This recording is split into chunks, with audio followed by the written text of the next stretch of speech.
Good morning. I am so pleased to be here. Thank you very much for that wonderful introduction. Thank you, Dr. Robinson and Aaron, and Force of Nature, Judy Oakes. So thank you very much, and the fantastic conference that you've organized. And I'm very pleased to be here as part of Governor Wolf's cabinet in the governor's administration. Let's see if this works. Yay. So let's just establish some terms. I think that would be important to do. We have a very diverse audience. So if I said the words LGBT, I think most people know what I mean. Lesbian, gay, bisexual, and transgender. But if I say LGBTQIAAP, how many people know what I mean? A number, but not most of the audience. So let's go through that. So yes, LGBT is lesbian, gay, bisexual, and transgender. The first Q would be questioning. So that would be individuals who might question their sexual orientation or their gender identity. Typically youth, but could be adults as well. The second Q is queer. Now, people my age, when you hear the term queer, still shudder, because queer in the past was a very negative and derogatory term. Used as a slur. But queer has been really taken over and incorporated as an umbrella term for the whole community, particularly by young people who will proudly identify themselves as queer. So old people like me have to get used to that. I would be intersex. Individuals that are intersex have a medical condition called a disorder of sexual development, sometimes called the disorder of sexual differentiation, where they have a biological condition. It might be hormonal, it might be chromosomal or otherwise genetic condition whereby they are intersex, and usually are referred to an endocrinologist and often require medical treatment.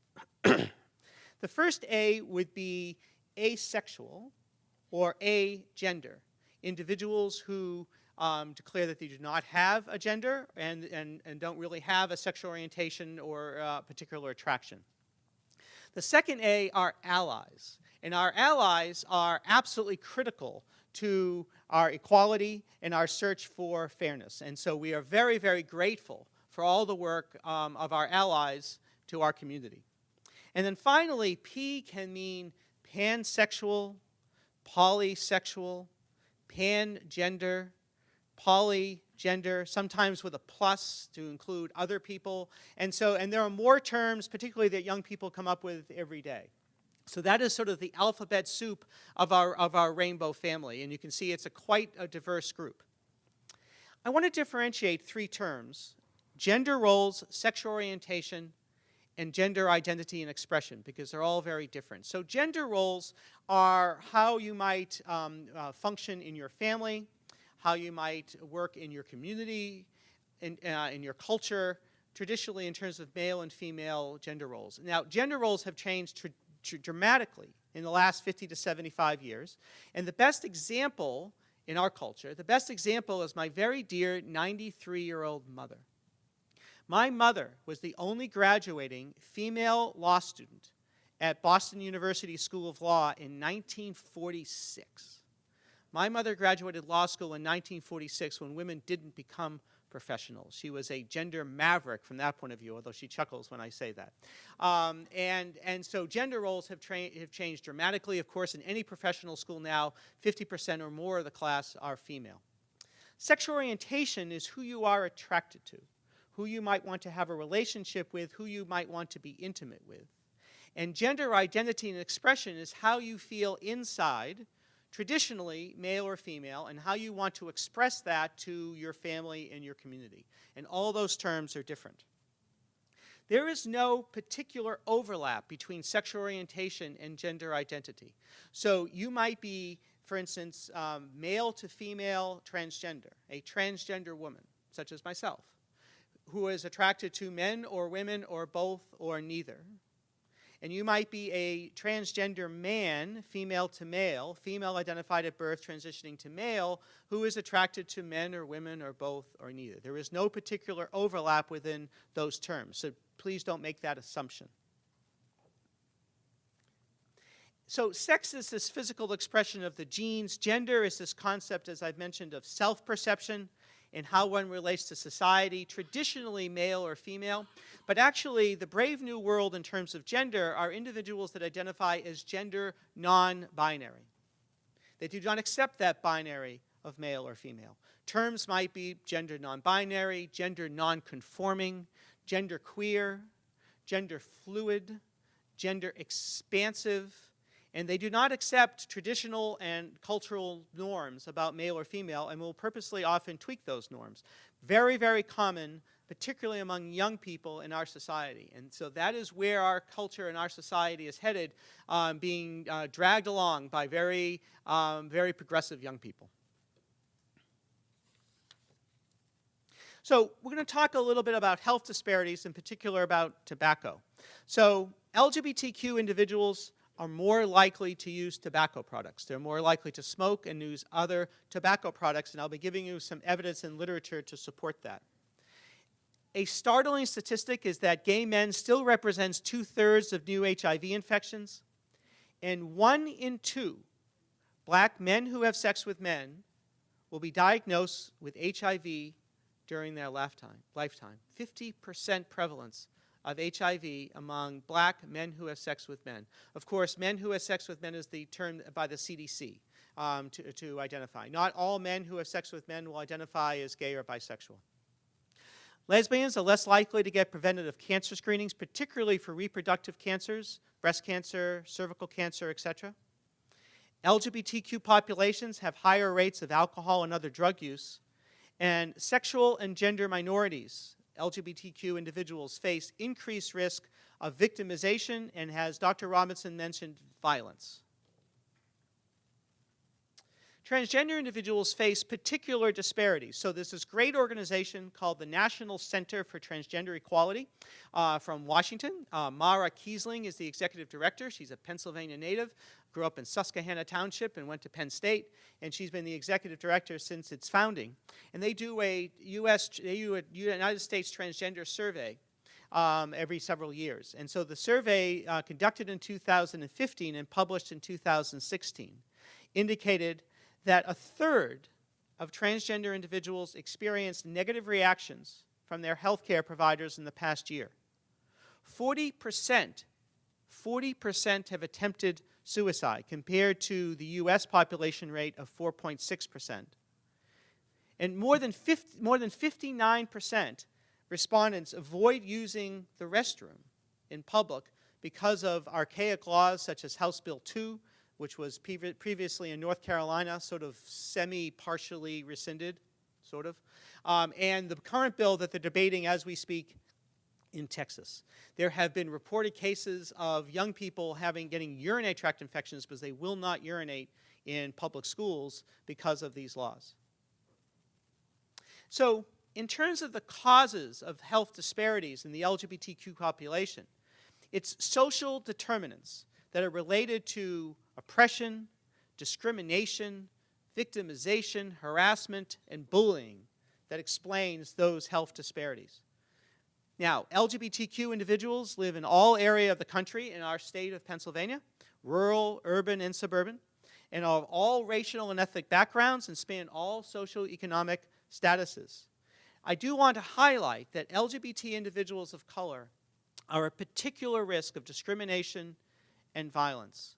In 2016, there were approximately 26 murders of transgender individuals. I believe we're at 10 to 12 so far this year in 2017. And at particular risk are transgender women of color, of not only discrimination, but actual violence and sometimes murder. We also have, quote-unquote, legal discrimination, as Erin had mentioned. There is legal discrimination, unfortunately, even in areas of Pennsylvania, to access to health insurance, employment, housing, adoption, and retirement benefits. Lack of laws protecting against bullying in schools, sometimes lack of social programs that are appropriate to LGBT youth, adults, and elders. We have fantastic LGBT community centers, many of whom are represented here, but they're not in every area of the state.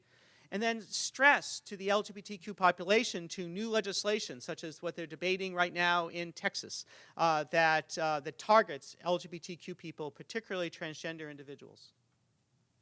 So, as has been mentioned, Pennsylvania has no statewide anti-discrimination protections against LGBTQ individuals. There are local ordinances, such as in Pittsburgh and Philadelphia and other areas, but there is no statewide protection that includes protections for employment, housing, and public accommodations.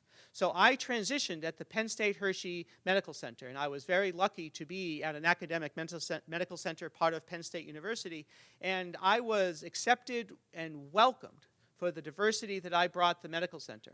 However, at that time, if I worked for a private practice down the street, I could have been fired for transitioning.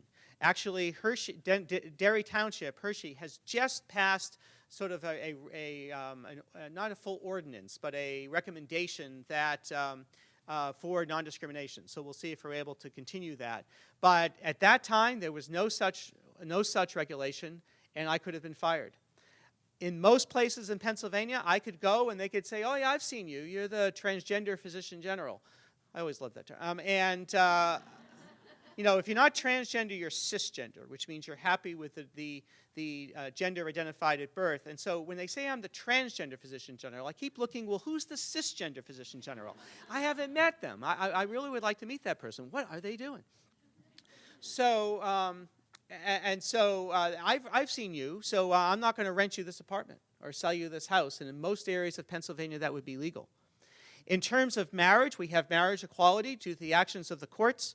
But many places in Pennsylvania, a same-sex couple could get married and then show up at work and proudly announce and put their photographs up and then be immediately fired because their employer now knows that they're gay.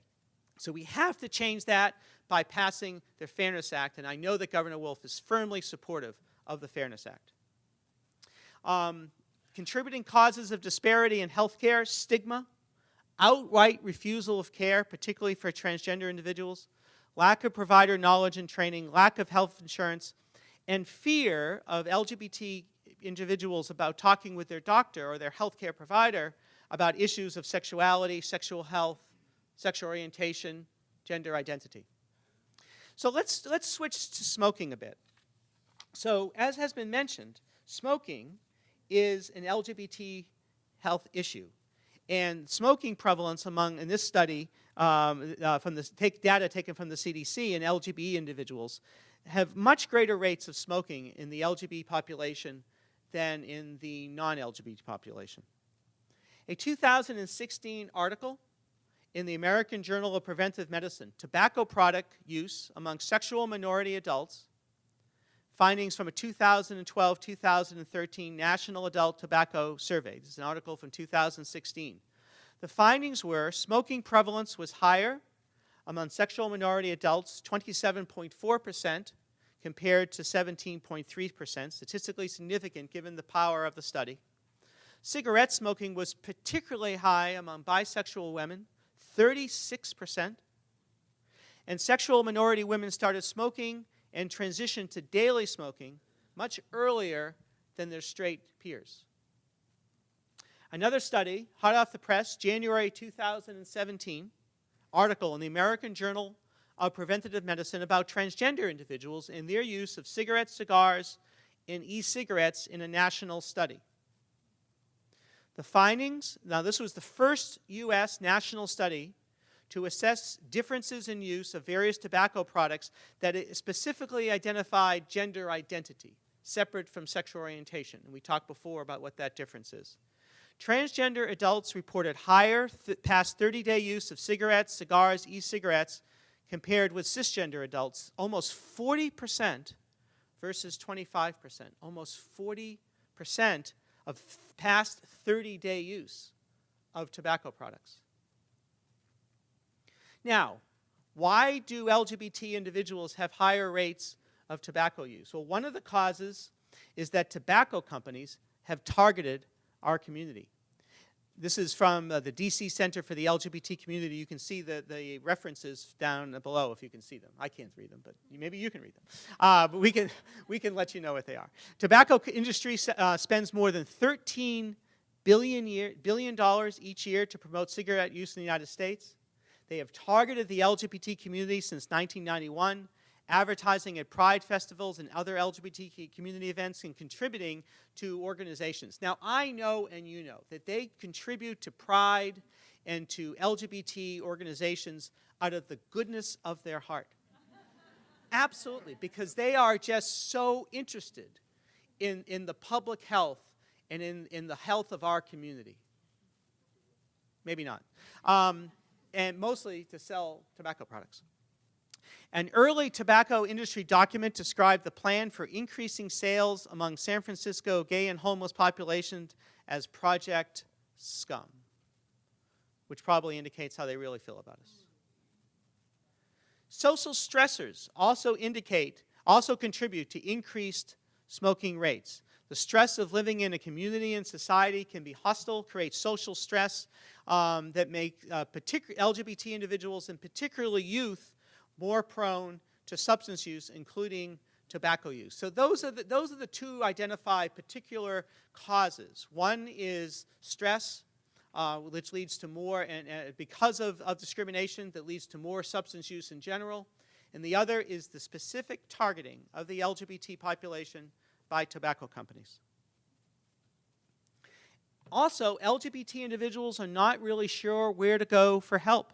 In the LGBT Health Needs Assessment, and I'm sure that Adrian Schenker will be talking about the assessment, 27% really had no idea where to go in terms of where they could find tobacco cessation help. Reducing smoking requires a change in culture. And as we all know, changing cultural norms is difficult.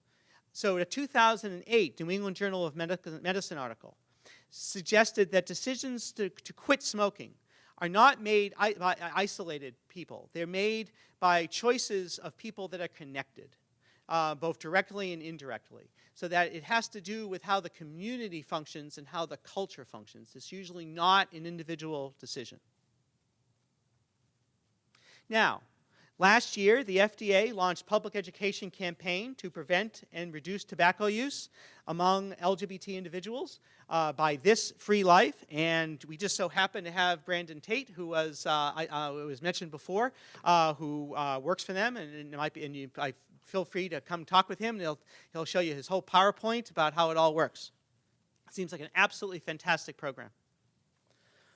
A study by the CDC assessed what type of anti-smoking cessation ads were the most effective, and that ads that display individuals in situations with members of the same sex reflect an understanding of the lifestyles, values, and struggles of the LGBT community are more effective than just isolated ads. So if you show ads that reflect our culture and our community, that's going to be more effective. Smokefree.gov has a web page for the LGBT community that encourages the use of social network technology to stop smoking. 2017 article in Preventative Medicine, Prevalence of Use and Perceptions of Risk of Novel and Other Alternative Tobacco Products Among Sexual Minority Adults. An online survey 2014-2015. So this is not just using cigarettes or cigars. This is other types, particularly e-cigarettes. LGBT adults were 1.5 more times likely to use e-cigarettes than heterosexual adults. A lower percentage of LGBT adults believe that exposure to vapors from e-cigarettes was harmful, and they didn't really know of any harm. And so they're less likely, LGBT adults are less likely to perceive exposure to secondhand vapor as being harmful.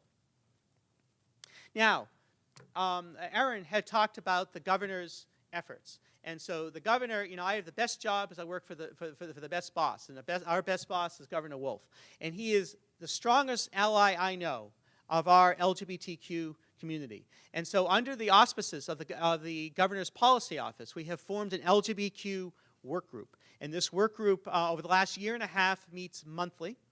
And it involves the governor's policy office, and I'm pleased to chair that committee and the work group, and then really almost all of the agencies, the full alphabet soup of agencies that you can see there, Department of Health, Human Services, Office of Administration, Education, Veterans Affairs, Corrections, Pennsylvania State Police, and onward. where we talk about different measures that we can do and progress that we have made for LGBTQ equality and fairness while we continue to work on the Fairness Act. We have stakeholders there. We have Equality Pennsylvania there, Transcendental Pennsylvania there, the Pennsylvania Youth Congress. I see Jason Lindell Goodman back there. You can give a little wave, the executive director, and the LGBTI Elder Initiative from Philadelphia. So we have stakeholders there, and we meet monthly to go over things. And you can see a picture from 2 months ago when Governor Wolf himself came to the work group and sat with us for an hour to talk about things. We have 3 committees of that work group. One is in terms of how to collect data better. The other is on housing. And the third is on transgender medicine. And actually, when I met with the governor about 1.5 years ago, the recommendation to have a specific transgender medicine subcommittee came from the governor himself, who thought that that would be a great idea and to bring in stakeholders from throughout the state. So Governor Wolf is very engaged in this issue and very supportive of our community in all aspects. The Pennsylvania Department of Health has partnered with local LGBT community centers to raise awareness about smoking and its impact on the community. And the Pennsylvania Department of Health has partnered with community centers to sponsor smoke-free pride centers. Not pride-free smoke centers. That'd be bad. That'd be bad. Wrong way to say that. Smoke-free pride celebrations. And Philly Pride, and I'll be there on Sunday, is partially smoke-free with smoke-free zones. New Hope Pride just went smoke-free and previously took tobacco money and now is refusing that. And Erie Pride is smoke-free. Thank you, Adrian Schenker, for all that information. And so, you know, in summary, I think that this is a very big issue in terms of the health care of the LGBTQ community. We have specific health disparities. We fight oppression, discrimination, victimization, bullying every day. And I think that, you know, under the governor's leadership, we have to all work together to address these health disparities. And this, as Dr. Robinson said, first annual gathering is a great first step. Thank you.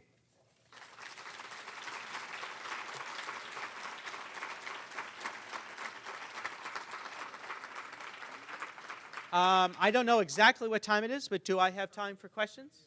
I have time for a few questions.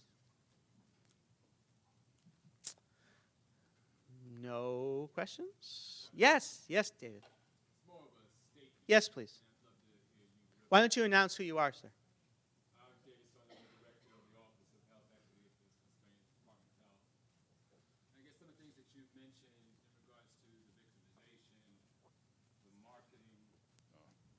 Typically have a big mouth, but and the marketing to the LGBTQ community is very similar to what happens to ethnic and racial minorities.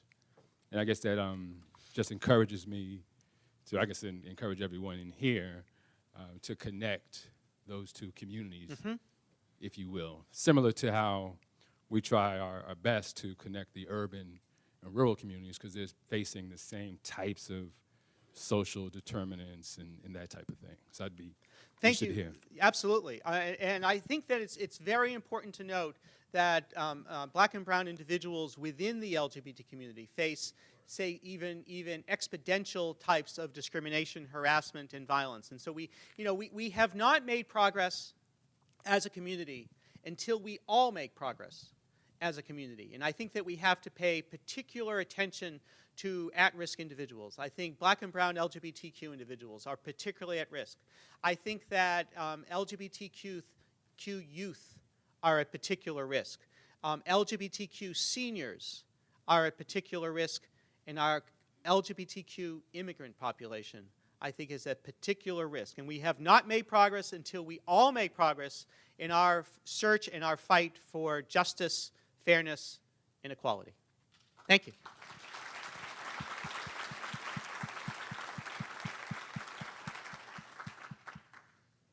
Yes. The one slide you had about culture change. I know this is a small piece of the whole bigger picture, but the gay bars in Allegheny County, as far as I know, are all allow smoking because of the loophole in the Clean Air Act in the state. So my question is Is there any effort being made to close that loophole and make all bars and restaurants smoke-free? There is, and the Department of Health would support closing that loophole. But we'll see what happens. In the terms that I've learned in state government, that might be a heavy lift in the legislature. So we'll see what appetite the legislature has for that. But I think that that's a particular problem. It's a particular problem for gay and lesbian bars, but it's a problem in terms of many bars. Yeah, because it's still looked at as a normal Right. behavior in the gay and lesbian community. 100%. And so, but that's what I meant by changing our culture and our community attitudes, because it still is looked at as normal in our community. But for the reasons that we outlined, it should not be normal. Dr. Robinson mentioned the significant health risks that smoking places individuals, and so we have to work together as a community for the health of our whole community and our whole state. Well, thank you very much. Appreciate it.